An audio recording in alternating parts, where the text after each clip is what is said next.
So I believe Chrisean. I believe Chrisean because it happened to me by, actually two female cousins. One of the female cousins, I was 5 and she was about maybe 12 or 13 at the time, and it happened for a couple of years.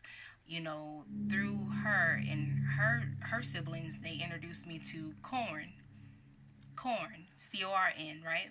They introduced me to that at that age. And my cousin would force me to perform certain things on her, right? And all the things that she would see on the corn videos, she would have me perform those things on her, and she would perform them on me. And again, I was 5 and she was about 12 or 13, so that's why I say I believe Chrisean. However, my heart aches for the both of them, for her and her sister. When my mom found out about what was going on with me, when I finally told my mom what my cousin and a couple other people was doing to me, I was 13 when I told my mom. And my mother confronted those people, including my female cousin, because of course I'm 13. By this time my cousin is now grown. She's an adult. My cousin, she didn't deny it. She didn't deny it at all. And the thing about it was that I didn't find out until I was an adult that someone did the same thing to her when she was my age, the age that I was when she began to force me to do things on her. And the thing about my cousin and the thing about Chrisean's sister is that they are children. They're children, but of course, children do things to other children. That's why I kept seeing the playhouse, and we played a lot of house and did a lot of playful things with each other that was extremely inappropriate. Extremely inappropriate. Children abuse children all the time, and that's not right. However, I remember writing a piece titled Encouragement to All Young Women Trying to Find Themselves. I wrote this when I was in high school, and I think I was 16 when I wrote this. So it was this writing, this poem or whatever you want to call it, that I had wrote, and my cousin read it. So when she picked me up from work one night, we began to talk about that. And as we're talking about it, she's telling me how much it encouraged her. And she was the very first person to tell me, even though a lot of people have been saying things about my writing for years, because I've been writing for a very long time, since I was a child. And she would say things like, you're a great writer. She even encouraged me to get an agent. She was like, you need to get an agent and don't stop writing. Don't stop writing. So who knows? Just like I just mentioned that I found out as an adult that my cousin, who was 12, 13, doing things to me and forcing me to do things on her and introducing me to corn, right? Introducing me to corn at such a very young age. But those weren't her videos. Those videos belong to her parents, right? And I mean, it was a lot of videotapes. It was back in the day, the VCR. Y'all know what I'm talking about. Okay? So the thing about it is that who knows? Who knows? Me writing these things and sharing my story can set people free, even the ones who were the perpetrators.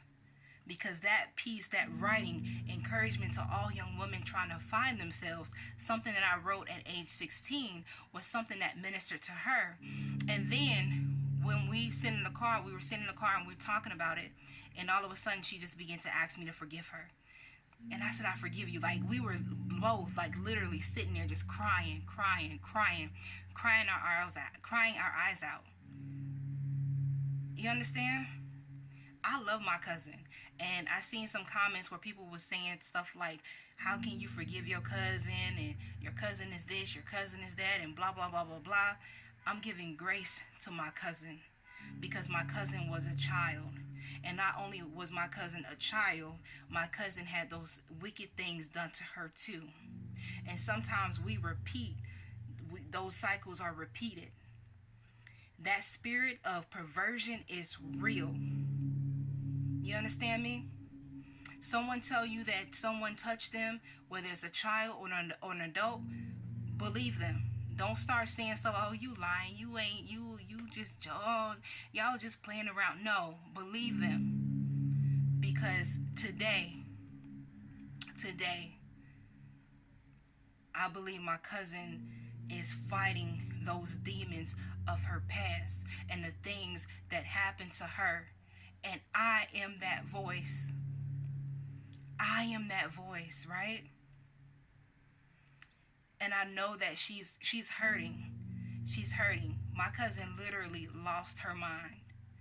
And when we don't deal with those childhood traumas, adulthood traumas, whatever thing that was a traumatic situation in your life, it can almost make you go crazy.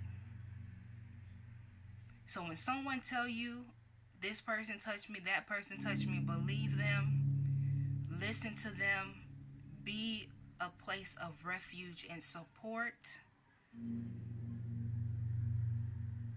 and try to provide them with the support and encouragement that they need. You know, maybe get some resources. I have some resources.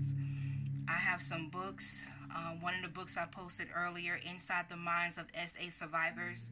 So if you want to understand what the mind is like of someone who is a survivor of SA, you might want to check that book out. It's on sale for $5. Yes, I'm trying to sell these books.